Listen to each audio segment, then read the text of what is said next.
Hello students, तो कैसे हैं आप लोग? आई होप सभी बढ़िया होंगे, अच्छे होंगे। तो आज हम कंटिन्यू करते हैं हमारे यूनिट 8 को, fundamentals of anatomy, physiology and physiology in sports.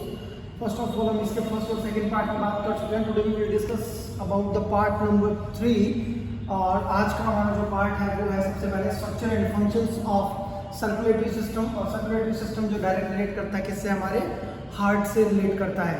तो हम हार्ट के बारे में पढ़ेंगे आज कि हार्ट्स के फंक्शंस क्या होते हैं, हार्ट की लोकेशन क्या होती है, हार्ट की वर्किंग कैसे होती है, वेन्स क्या होती है, आर्टरीज क्या होती है, वेन्स की वर्किंग क्या रहती है, या उसके रिलेटेड जितने भी सर्कुलेटरी सिस्टम से रिलेटेड हमारे पास ऑर्गन्स रहते हैं उन सब के बारे में बात करेंगे। जैसे कि हमारे पास हार्ट का स्ट्रक्चर होगा, हार्ट के बारे में बात करेंगे। तो हार्ट क्यों इंपॉर्टेंट है हमारे लिए? हमारे बॉडी के वर्किंग टिश्यूज़ को प्योर ब्लड प्रोवाइड करवाता है, वहाँ से इम्प्योर ब्लड को कैरी करता है, बाहर निकालता है CO2 के थ्रू, लंग्स के थ्रू और आर्टरियोल्स और वेंट्रिकल्स के थ्रू।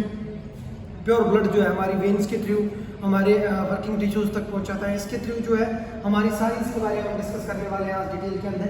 तो सबसे पहले हम देख लेते हैं कि मीनिंग ऑफ सर्कुलेटरी सिस्टम जो है वो क्या है। मीनिंग ऑफ सर्कुलेटरी सिस्टम की थ्योरी से बता देता हूँ आपको, उसके बाद एक्सप्लेन करता हूँ क्या है।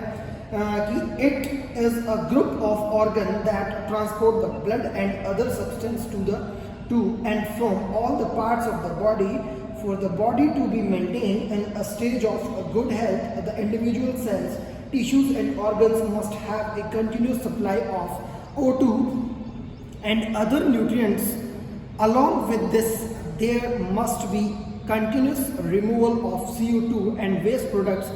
The body system with the specialized function of transporting these materials to and from various parts of the body, it is circulatory system. It means हमारा जितना भी ऑर्गेनिक सिस्टम है, हमारा ऑर्गन सिस्टम है, हमारा पूरा बॉडी का, वो किस तरह से हमारी बॉडी को वेन्स के थ्रू, आर्टरियोल्स के थ्रू या वेंट्रिकल्स के थ्रू हमारे बॉडी को जो प्योर जो O2 से रिलेटेड जो ब्लड होता है हमारा, ऑक्सीनेटेड जो ब्लड होता है उसको प्रोवाइड करवाता है वर्किंग टिश्यू से। और वर्किंग टिश्यू तक जब ऑक्सीनेटेड ब्लड पहुंचता है तो उसी के थ्रू हमारी बॉडी को क्या मिलती है? एनर्जी मिलती है। और फिर वहाँ से जब वो वापस रिटर्न करता है वेन्स के थ्रू, जब वो रिटर्न करता है हमारा ब्लड, तो वहाँ से क्या करता है? CO2 रिलेटेड CO2 के थ्रू वहाँ से सारा इम्प्योर ब्लड क्लोड करता है, वापस खींचता है और वापस रिमूव करता है उसको CO2 के थ्रू हमारे बॉडी से बाहर करता है। तो सर्कुलेटरी सिस्टम का मेन काम यही होता है कि हमारा कंटिन्यूसली वर्किंग के अंदर हमारी बॉडी को ऑक्सीजन प्रोवाइड करवाना और हमें हमेशा एनर्जेटिक रहना और वर्किंग के अंदर हमें एनर्जी बनाए रखना।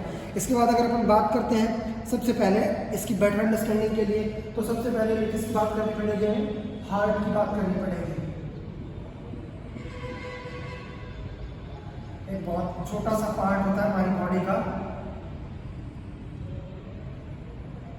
कुछ इस तरह से उसका शेप होता है।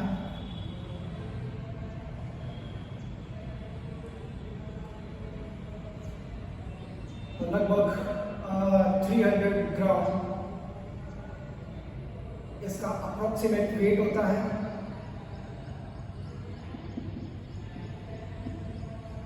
सबसे इंपॉर्टेंट पार्ट होता है हमारी बॉडी का जो ब्लड को कैरी करता है, ऑक्सीजन लेता है। इसके 4 अलग अलग चैम्बर होते हैं, 4 चैम्बर्स के अंदर डिवाइडेशन होता है इसका। और इन्हीं के थ्रू जो है बॉडी के अंदर ब्लड जो है वो पंप करता है और CO2 वाला ब्लड वो लेता है, उसको प्योर करता है O2 के थ्रू हमारे वापस वेन्स के थ्रू, आर्टरीज के थ्रू हमारी बॉडी को वापस प्रोवाइड करवाता है। तो सबसे पहले बात करते हैं हार्ट की। हार्ट की थोड़ी सी मैं आपको इसकी थ्योरी बता देता हूँ कि the human heart is made up of cardiac muscles. Generally जो जितना भी ये होता है हमारा हार्ट, ये किससे बना होता है? ये कार्डियक मसल से बना होता है। बहुत ही स्ट्रॉन्ग और टफ वॉल जो कार्डियक वॉल्स होती है हमारी, वो होती है। It is a hollow cone shape muscular organ. It is a sort of pump. The pumping action of the heart is fundamental to adequate nutrition of cells and maintenance of internal environment. Generally heart का जो main जो काम होता है वही हमारा क्या होता है कि हमारे बॉडी के इंटरनल एनवायरनमेंट को प्रॉपर शेप में साइज के अंदर, प्लस हमारे ब्लड के प्रेशर को, प्लस हमारी बॉडी के टेम्परेचर को मेंटेन करके रखने का काम जो करता है वो हार्ट के थ्रू होता है, क्योंकि इसके थ्रू ही हमारे पंपिंग के थ्रू जो कार्डियक आउटपुट होता है, कार्डियक आउटपुट के अंदर मैंने आपको बताया था कि आपका जो कैरी आउट करता है आपका हार्ट ब्लड को विद इन ए मिनट, वो आपका कार्डियक आउटपुट होता है, और कार्डियक आउटपुट के थ्रू ही हमारे ब्लड प्रेशर को मेंटेन करके रखा जाता है, हमारी बॉडी का टेम्परेचर को मेंटेन करके रखा जाता है, हमारे वर्किंग टिश्यूज तक ब्लड को पहुंचाया जाता है, ऑक्सीजनेटेड ब्लड को हमारे वर्किंग टिश्यूज तक पहुंचाया जाता है, वहाँ से CO2 से थ्रू हमारे इम्प्योर ब्लड को लिया जाता है और CO2 को बाहर निकाला जाता है। हमारे जितने भी बॉडी के वेस्ट प्रोडक्ट्स होते हैं वो थ्रू द CO2 या थ्रू द इम्प्योर ब्लड या थ्रू द हार्ट, उन चीज़ों को लंग्स के थ्रू हमारे हार्ट तक वापस पहुँचा के उनको प्योर किया जाता है, वापस हमारे बॉडी के साथ उसको इंक्लूड किया जाता है। तो ये सारी उसकी प्रोसेस रहती है हार्ट की। इसके अंदर सबसे पहले अगर हम बात करें कि सबसे पहला जो उसके अंदर पॉइंट रहता है वो हमारा रहता है कि लोकेशन ऑफ हार्ट, कि हार्ट की लोकेशन क्या होती है वो सबसे पहले मैं बताऊं इसमें।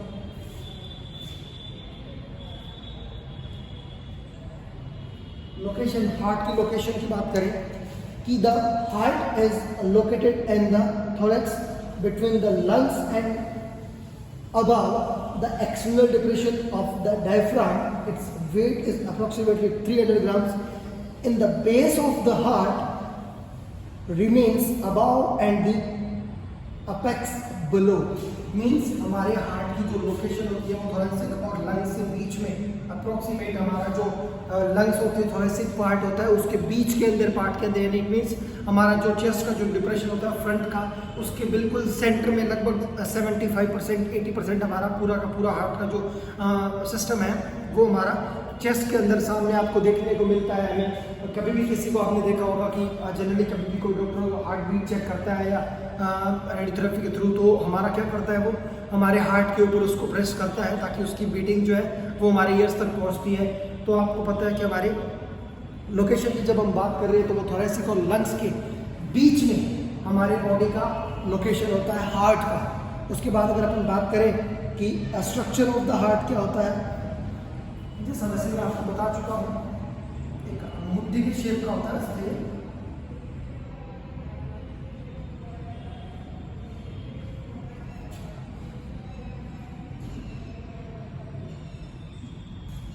structure of the heart.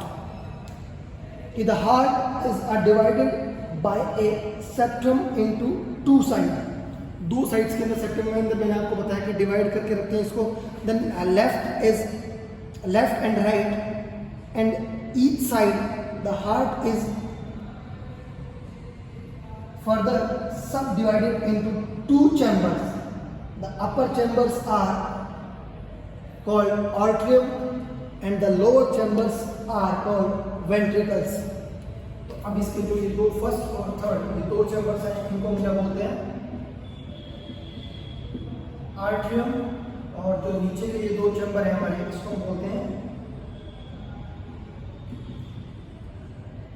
ventricles. Atrium और ventricles. So there are four chambers in the heart: left atrium and right atrium, left ventricle and right ventricle. Means ये चार हमारे चैम्बर बने हुए हैं हार्ट के अंदर, ठीक है। ये आपका क्या हो गया, ये आपका हो गया लेफ्ट आर्ट्रियम और ये आपका हो गया राइट आर्ट्रियम। ये आपका हो गया लेफ्ट वेंट्रिकल और ये आपका हो गया राइट वेंट्रिकल। इसके बाद अगर अपन बात करते हैं इसके कि फंक्शंस ऑफ द हार्ट क्या है, नेक्स्ट हमारा जो इसके अंदर पॉइंट रहता है वो है कि हमारा हार्ट जो है किस तरह के फंक्शंस के साथ काम करता है, कैसे काम करता है, वो हमारे पास है functions of the हार्ट। किस तरह से हमारा हार्ट काम करता है उसके बारे में बात करते हैं। The circulatory of blood throughout the body mainly depends on the heart. Generally हमारी बॉडी के अंदर जो ब्लड सर्कुलेट होता है, हमारी बॉडी को ऑक्सीजन मिलती है, हमारी बॉडी को एनर्जी मिलती है किसी भी वर्कआउट को करने के लिए या किसी भी एक्टिविटी के अंदर पार्टिसिपेट करने के लिए जो हमें एनर्जी प्रोवाइड होती है, वो सारी की सारी डिपेंडेंस होती है किसके ऊपर, हमारे हार्ट के ऊपर डिपेंड होती है। अब हार्ट के अंदर जब ये सारा सिस्टम जब काम करता है, हमारे ऑक्सीजन को कैरी करना, ब्लड को कैरी करना, वेन्स के थ्रू हमारे वर्किंग टिश्यूज तक पहुंचाना, हमारे ब्रोकन टिश्यूज जो होते हैं उनको रिपेयर करना, हमारी बॉडी को एनर्जी प्रोवाइड करना, ये सारा का सारा काम कौन करता है, ये हार्ट के थ्रू होता है। हार्ट पंप करता है वो उसको ब्लड को पंप के साथ थ्रू आउट करता है हमारे बॉडी के लिए। उसके बाद अगर बात करें कि देखो choose of the blood from the left ventricle through arteries के थ्रू लेफ्ट वेंट्रिकल जो होता है हमारा लेफ्ट वेंट्रिकल है ये वाला, आर्टरीज होती है ये यहाँ, ये आर्टरीज के थ्रू हमारे क्या होता है ब्लड यहाँ से ब्लड क्या खींचता है हार्ट, यानी कि लेफ्ट वेंट्रिकल से हमारा हार्ट जो है वो ब्लड को खींच के और अपने अंदर लेता है। उसके बाद हमारे पास आता है arterioles and capillaries, and then it returns to the right atrium by the veins is called systematic circulation। अब ये घूम के हमारे राइट और इनके अंदर हमारा ब्लड घूम के और प्योर होता है। उसके बाद ये वापस जब सर्कुलेट किया जाता है बॉडी में, तो वो किससे किया जाता है, वो राइट आर्ट्रियम से, यानी लेफ्ट वेंट्रिकल से लेता है ब्लड। हमारी जो CO2 वाला ब्लड होता है वो होता है हमारा लेफ्ट वेंट्रिकल से हमारी हार्ट के अंदर जाता है, और राइट आर्टरी से हमारा O2 ऑक्सीजनेटेड ब्लड जो है वो बाहर निकलता है, प्योर ब्लड निकलता है और हमारी बॉडी को प्रोवाइड करवाया जाता है, जिसके कारण हमारी बॉडी को एनर्जी मिलती है। उसके बाद तो इसी को क्या बोलते हैं, सिस्टमैटिक सर्कुलेशन भी बोला जाता है। इसी को क्या बोला जाता है, सिस्टमैटिक सर्कुलेशन। सिस्टमैटिक सर्कुलेशन आप लोगों को आई होप समझ में आ गया होगा। इसके बाद अगर अपन बात करें इस में कि the choose of blood from the right ventricle through the lungs to the left atrium is called pulmonary circulation. और जो हमारे लंग्स के थ्रू राइट वेंट्रिकल से ब्लड लेके और लेफ्ट आर्टरियम के थ्रू हमारे जो बॉडी को ब्लड वापस प्रोवाइड कराया जाता है, ये सारा लंग्स से इम्प्योर ब्लड कैरी किया जाता है, लंग्स से इम्प्योर ब्लड कैरी किया जाता है और थ्रू द लेफ्ट आर्टरियम हमारे ब्लड को वापस थ्रू आउट किया जाता है हमारे किसके थ्रू, वेन्स के थ्रू या फिर आर्टरीज के थ्रू हमारे बॉडी को सप्लाई किया जाता है। उसके बाद अगर अपन बात करते हैं कि इसी को हम क्या बोलते हैं, पल्मोनरी सर्कुलेशन, उसको हम बोलते हैं सिस्टमैटिक सर्कुलेशन। जो आपका लेफ्ट वेंट्रिकल से लेके और लेफ्ट वेंट्रिकल से इनसाइड में होता है और राइट आर्टरियम से बाहर जाता है, उसको बोलते हैं सर्कुलेटरी सिस्टम। और जो आपका ब्लड जो है वो राइट वेंट्रिकल से लेके और लेफ्ट आर्टरियम से बाहर निकलता है, उसको हम बोलते हैं पल्मोनरी सर्कुलेशन। वो हमारा होता है pulmonary circulation. Systematic circulation has greater force and pulmonary circulation has lesser force. अब जो सबसे ज्यादा जो फोर्स पड़ता है हमारे बॉडी के इस हार्ट के ऊपर,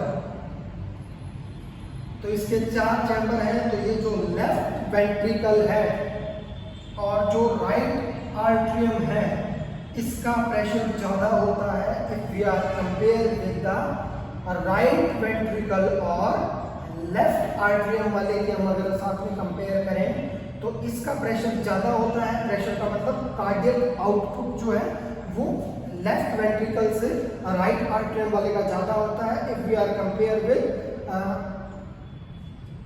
राइट वेंट्रिकल से लेफ्ट आर्टरियम वाले के साथ अगर उसको कंपेयर करें तो। इसके बाद हमारे पास आती है नेक्स्ट जो सर्कुलेटरी सिस्टम के बाद हमारे पास हार्ट के बाद आता है आर्टरीज। आर्टरीज के बारे में अगर हम बात करें कि आर्टरीज क्या है, तो वो देखिए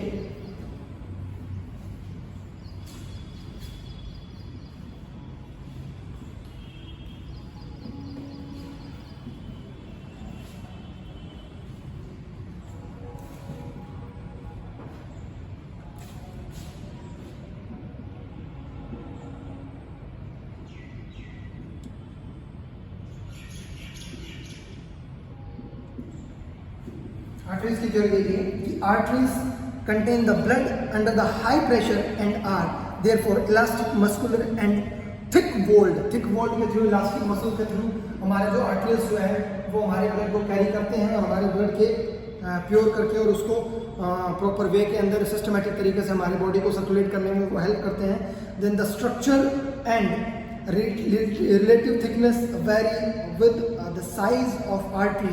The great extensibility of the arteries enables them to receive additional amount of blood force into them during each contraction with the heart. It means हमेशा हमारे आर्टरीज के थ्रू भी जितना ज़्यादा साइज और शेप बड़ा होगा आर्टरीज का उतना ही ज़्यादा वो प्रेशर जो है वो हार्ट के ऊपर आर्टरीज डालेगी और आर्टरीज जो है वो हम बहुत अच्छी बढ़िया तरीके से इसके शेप और साइज को इम्प्रूव कर सकते हैं, इसकी पावर को इन्हांस कर सकते हैं, प्लस हमारे हार्ट की कैपेसिटी को भी इंक्रीज करने में हमारी हेल्प करती है आर्टरीज।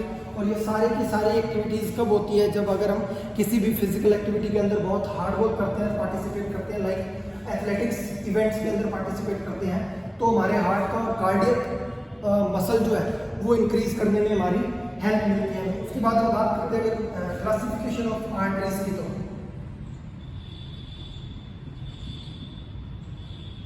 क्लासिफिकेशन ऑफ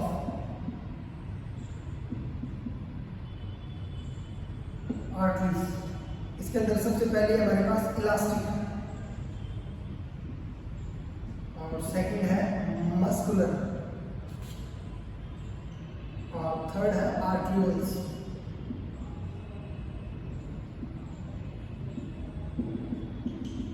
तीनों में देखिए इलास्टिक आर्टरीज क्या है कि these arteries includes those large arteries bending directly from the heart, leading directly from the heart. These are also called conducting arteries because they conduct blood from the heart to the muscular arteries. These are very large and may be up to 3 centimeter in diameter. It means सबसे बड़ी जो size में होती है 3 centimetre diameter की होती है ये, और वो कौन सी होती है इलास्टिक आर्टरीज, जो डायरेक्ट किससे रिलेट होती है, हमारे डायरेक्ट हमारा इसका कनेक्शन होता है इसके साथ, हमारा हार्ट के साथ। और इसका साइज जो है वो 3 सेंटीमीटर डायमीटर के अकॉर्डिंग इसका साइज होता है, जो सबसे ज़्यादा ब्लड को कैरी करने में और उसको वापस थ्रो करने में सबसे ज़्यादा जो हेल्प करती है वो इलास्टिक आर्टरीज होती है। उसके बाद अगर अपन बात करते हैं मस्कुलर आर्टरीज की, मस्कुलर आर्टरीज के अंदर है these arteries are of medium size if we are compare with the elastic arteries, then we are discussing about the muscular arteries. Muscular arteries have the size of medium size and elastic arteries have large size. These are also called distributing arteries because these distribute blood to the various organs, और इसका काम भी क्या होता है, हमारे blood को distribute करना,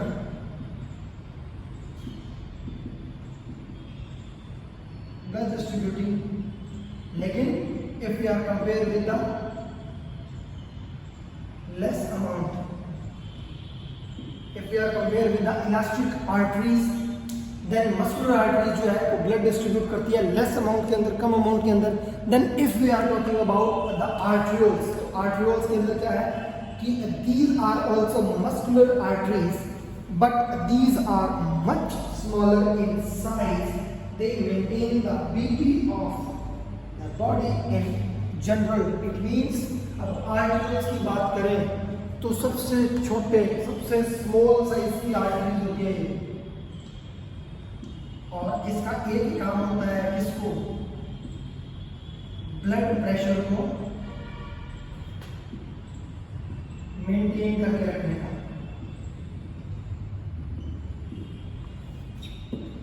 आर्टरियोल्स क्लासिफिकेशन कर रहे थे आर्टरीज की, ये 3 टाइप्स की होती है, इलास्टिक आर्टरीज, मस्कुलर आर्टरीज और आर्टरियोल्स। इलास्टिक आर्टरीज की हमने बात की 3 सेंटीमीटर डायमीटर की होती है, साइज के अंदर सबसे ज्यादा लॉन्ग या लार्जेस्ट होती है,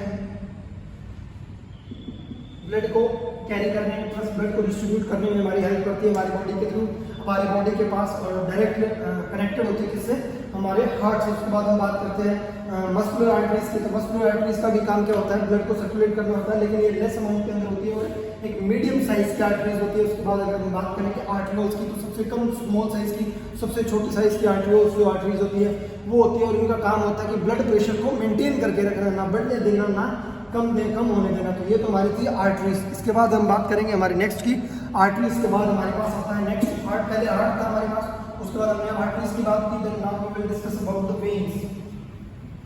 और वेन्स का काम भी क्या होता है, ब्लड को कैरी करना और ब्लड को हमारी बॉडी के अंदर सर्कुलेट करना।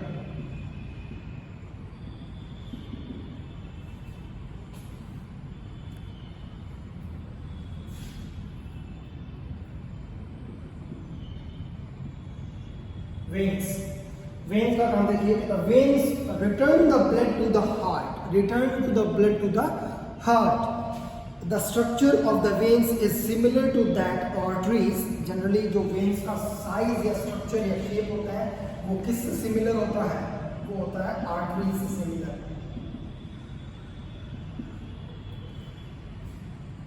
Veins is similar to that arteries. These veins tend to collapse when not filled with the blood.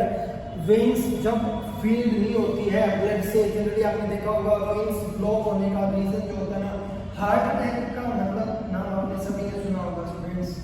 Heart जो अटैक है वो हार्ट अटैक किस कारण आता है, जब वेन्स के अंदर ब्लड जो है वो नहीं जाता है, या वेन्स के अंदर ब्लड जो है वो कैरी आउट नहीं होता है, या दौड़ता नहीं है, उसके अंदर सप्लाई नहीं होता है, या उसके अंदर ट्रांसपोर्ट नहीं होता, या चलता नहीं है, या सर्कुलेट नहीं होता है, तो वो उसके कारण हार्ट अटैक आता है। उसके अंदर क्या होती है कि ये जो वेन्स होती है हमारी, इसके अंदर जो स्पेस होता है जहाँ पे ट्रांसपोर्ट होता है, ये ट्रांसफर होता है हमारा ब्लड। अब इसके अंदर अगर ये खाली हो जाता है ना, तो हमारी वेन्स क्या होती है, ये आपस में चिपक जाती है। जैसे जैसे पंप करता है वैसे वैसे हमारी वेन्स ऐसे चलती रहती है, वापस उसका साइज इंक्रीज होता रहता है उसके अंदर जब ब्लड सर्कुलेट हो रहा है। लेकिन अगर 1 सेकंड के लिए भी उसके अंदर अगर ब्लड सर्कुलेट नहीं होता है तो वो वापस से चिपक जाती है। और अगर कई बार होता है कि वेन्स ब्लॉक होने के कारण डॉक्टर्स उसकी वेन्स को अनब्लॉक भी करते हैं, लेकिन बहुत बार ऐसा होता है कि वो वेन्स अनब्लॉक नहीं होती है, और डॉक्टर के पास जब तक हम पहुँचते हैं बहुत ज़्यादा देर हो जाती है, इसके कारण हमें हार्ट अटैक आ जाता है। हार्ट अटैक आने का रीज़न क्या होता है कि हार्ट तक ब्लड नहीं पहुँचता है, वो रिटर्न जब करता है ब्लड को, वेन्स के थ्रू हमारे ब्लड को रिटर्न किया जाता है हार्ट के पास। जब हार्ट के पास ब्लड नहीं पहुंचेगा तो हार्ट भी क्या करेगा, जब वो पंप तब करेगा जब उसके अंदर कुछ प्रेशर जाएगा। जब वेन्स ब्लॉक हो गई है, पंप के थ्रू उसके अंदर, हार्ट के थ्रू, वेन्स के थ्रू उसके अंदर ब्लड नहीं जा रहा है, तो वो पंप करना बंद कर देगा। इट मीन्स एक बार वो पिचक जाएगा, चिपक जाएगा एक दूसरे से, तो वापस वो खुल नहीं पाएगा क्योंकि उसके अंदर कुछ प्रेशर जाएगा नहीं। एक बार वो चिपक जाता है तो इसका मतलब होता है कि वो पूरे बॉडी के सर्कुलेशन को बंद कर देता है, और हमारी पूरी बॉडी को हार्ट जो है वो ब्लड देना बंद कर देने के कारण वो एकदम ब्लॉक हो जाता है। और ब्लॉक होने का जब हम उसको पूरी बॉडी को ब्लड प्रोवाइड नहीं कराएंगे तो वो काम करना बंद कर देता है, और इसी को हम कहते हैं हार्ट अटैक आना। और हार्ट अटैक आने का सबसे मेन रीज़न होता है वेन्स का ब्लॉक होना। उसके बाद अगर अपन बात करें इसकी डिटेल में कि the total diameter of the veins returning the blood from any organ is that twice that diameter of the arterioles carry blood to the oxygen। और ये क्या करता है, रिटर्न करता है ब्लड, जो CO2 वाला रिलेटेड ब्लड होता है ना, कार्बन डाइऑक्साइड वाला ब्लड जो है वो क्या करता है, रिटर्न करता है किसको, हार्ट को, थ्रू द वेन्स। वेन्स के थ्रू रिटर्न किया जाता है हार्ट को ब्लड। उसके बाद हम बात करें अगर functions of circulatory system,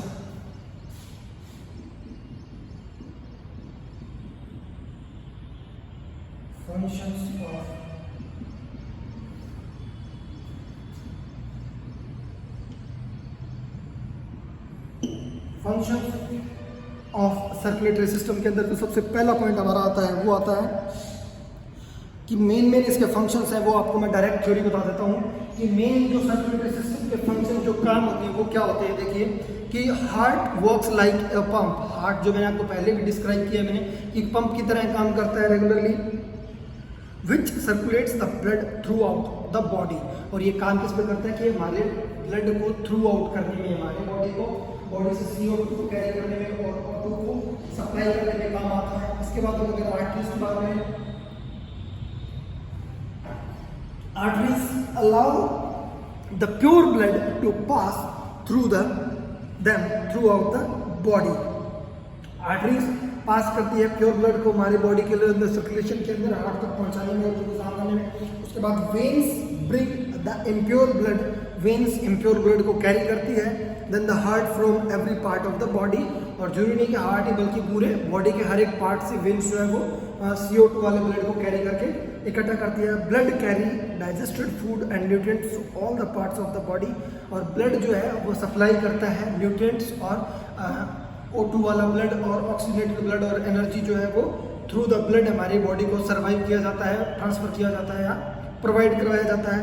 blood regulates the temperature of the body, और बॉडी के टेम्परेचर को भी रेगुलेट किया जाता है किसके थ्रू? ब्लड के थ्रू. और इसके बाद हमारे पास नया और लास्ट टॉपिक आता है, वो आता है इक्विलिब्रियम. इक्विलिब्रियम क्या है? जिसके अंदर हमारी फोर्सेस जो है वो कंटिन्यूसली काउंट होती है. इट मींस अगर आप किसी बॉल को फोर्स कर रहे हो और बॉल जो है वो किसी भी तरीके की मूवमेंट नहीं कर रही है, तो आपका और बॉल का फोर्स आपस में दोनों मिलकर उनका जो रिजल्ट जो होगा वो बिल्कुल जीरो हो जाएगा, और उसका जो मतलब रहेगा वो ही इक्विलिब्रियम रहेगा.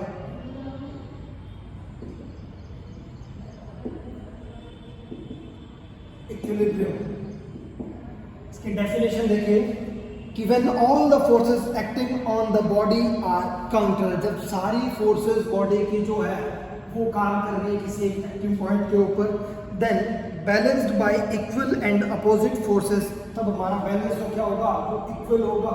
और अपोजिट जो फोर्सेस होगी, opposite forces, opposite power, opposite ताकत जो है, so that the sum of the force equal 0. Opposite forces भी 0 होगी, तो उसके बाद हमारे पास दोनों का result sum of equal result is 0. इसको हम बोलते हैं इक्विलिब्रियम. इसके अंदर समानता हो, थोड़ी सी इक्वलिटी हो, इक्वल हो. इट मींस जब हमने किसी एक चीज के ऊपर हम फोर्स लगा रहे हैं, सामने से हमें फोर्स पड़ रहा है, अब दीवार को हम फोर्स कर रहे हैं, दीवार को हम खिसका नहीं सकते, इतनी हमारे अंदर ताकत नहीं है, लेकिन जब हम उसको प्रेशर कर रहे हैं तो हमारी बॉडी की ताकत उसके अंदर प्रोवाइड हो रही है, लेकिन सामने से वॉल भी हमें प्रेशर कर रही है, तो हम दोनों का जो आपस के अंदर फोर्स मिलके और किसी भी एक्टिविटी के अंदर हमें काम करते हुए दिख नहीं रहे हैं, तो दोनों का फोर्स आपस में मिलके जो उसका रिजल्ट होगा वो इक्वल होगा, 0 होगा, तो हम उसको इक्वल बोल सकते हैं. और जनरली और ज़्यादा बेटर अंडरस्टैंडिंग के लिए इसने क्या किया कि टाइप्स ऑफ इक्विलिब्रियम को 2 टाइप्स के अंदर डिस्क्राइब कर दिया. इसमें types of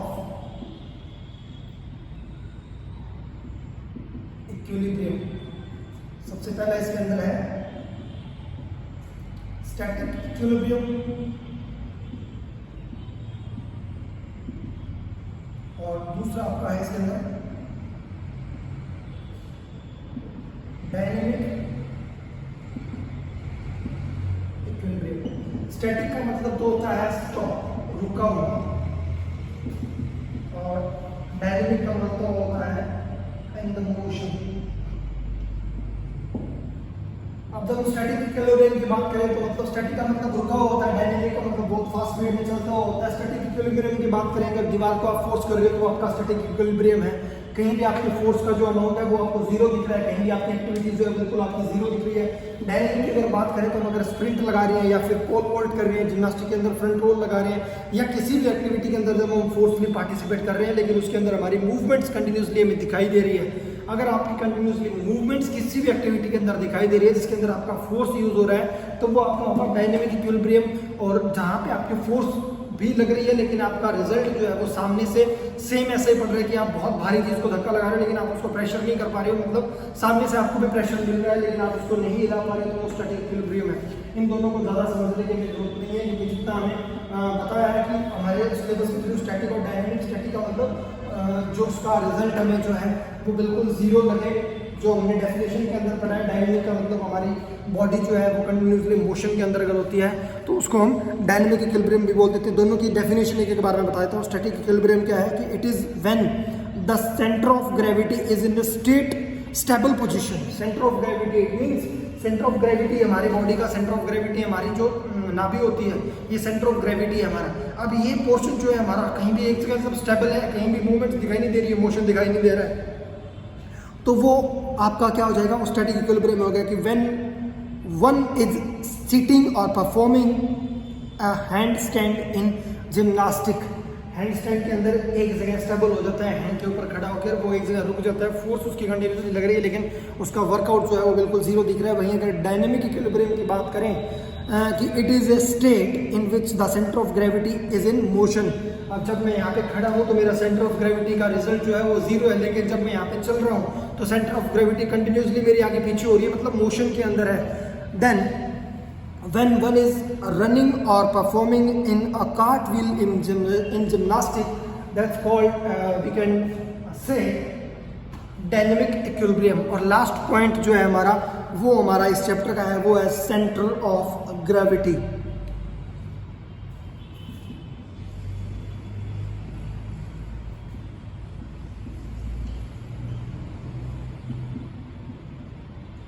centre of gravity, centre of gravity क्या है वो देखिए, इसकी थ्योरी बताता हूँ मैं आपको कि ये centre of gravity is an imaginary point, आपकी बॉडी का एक इमेजिनरी पॉइंट जहाँ पे आप, जैसे हमने बात की डायनेमिक स्टैटिक के अंदर, अगर आपका कोई सेंटर ऑफ ग्रेविटी है, आप एक जगह स्टेबल हो तो सेंटर ऑफ ग्रेविटी जहाँ पे आपकी बॉडी का प्रेशर ज़मीन के ऊपर सबसे ज़्यादा गिर रहा होगा वो आपका सेंटर ऑफ ग्रेविटी होगा। फॉर एग्जाम्पल की मैं बात करूँ, अगर मैं एक टांग के ऊपर अगर मैं खड़ा होता हूँ तो पूरा बॉडी का प्रेशर जो है वो मेरे लेफ्ट साइड के अंदर थाई के ऊपर वाले हिस्से के अंदर आएगा। तो जब वो सेंटर ऑफ ग्रेविटी हमारा जो जिस बॉडी के उस पार्ट के ऊपर जहाँ पे सबसे ज़्यादा प्रेशर पड़ रहा है वो मेरा सेंटर ऑफ ग्रेविटी हो गया। वही अगर मैं जिस भी एक्टिविटी के अंदर पार्टिसिपेट करूँगा जहाँ पे मेरी बैलेंसिंग सबसे ज़्यादा होगी बॉडी के अंदर, वो मेरा एक centre of gravity imaginary point होगा। इसके अंदर बात करें कि centre of gravity is an imaginary point around with body और ऑब्जेक्ट इज बैलेंस। जो सबसे ज़्यादा हमारे बॉडी को बैलेंस करके रखने में हमारे काम आएगा वो हमारा सेंटर ऑफ ग्रेविटी होगा।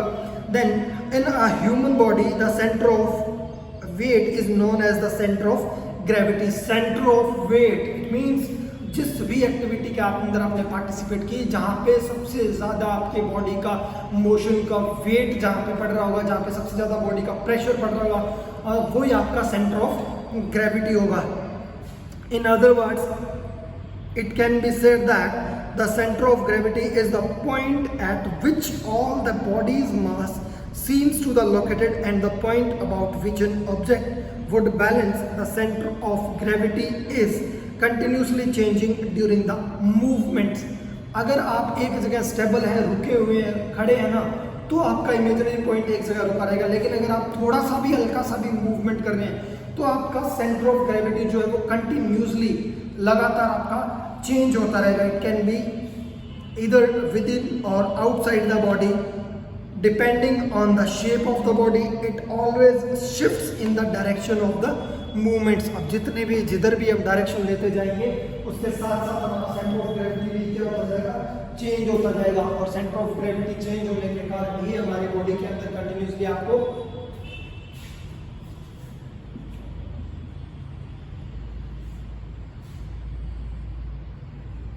change of center of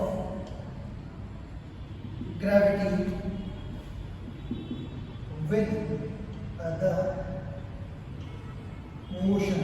हमारे मोशन के साथ सेंटर ऑफ ग्रेविटी जो है वो कंटिन्यूसली शिफ्ट होता रहता है आगे पीछे साइड में। जिधर भी हमारे बॉडी को बैलेंस करने के लिए सबसे ज़्यादा प्रेशराइज किया जाएगा उधर ही हमारी बॉडी के मोशन के साथ हमारी सेंटर ऑफ ग्रेविटी भी चेंज होती जाएगी। तो इसके साथ ही हमारा ये जो चैप्टर है ये यहाँ पे आज कंप्लीट हो जाता है। यूनिट 8 जिसको हमने नाम दिया था कि anatomy, physiology and physiology in sports. तो ये आपको मेरे YouTube चैनल के ऊपर मिल रहा है, तो यहाँ से आप अपने इस YouTube चैनल को आप सब्सक्राइब कर लें ताकि आपको कंटिन्यूसली लगातार कुछ भी न्यू आपको अपडेट मिलती रहे। लाइक आपके theoretical part,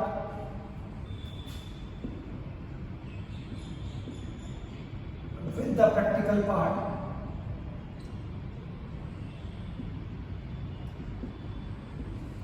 theoretical part with the practical part। ये आपको मेरे इस यूट्यूब चैनल से मिलता रहेगा। तो आप उसको सब्सक्राइब करके इसका नोटिफिकेशन को ऑन करेंगे तब वो आपके पास मैसेज पहुंचता रहेगा। तो इसके अलावा भी अगर आपको किसी भी टॉपिक के अंदर कोई भी पॉइंट्स के अंदर या कहीं भी अपने सिलेबस के अंदर आपको दिक्कत आती है तो you can contact me on this number. आप मुझे मैसेज कर सकते हैं, कॉल कर सकते हैं, कभी भी कर सकते हैं। तो मैं आपको उस पर्टिकुलर उस पॉइंट की उस टॉपिक की वीडियो आपको अलग से बना के दे दूंगा। So thanks for the watching, thank you students, good day, good luck, bye.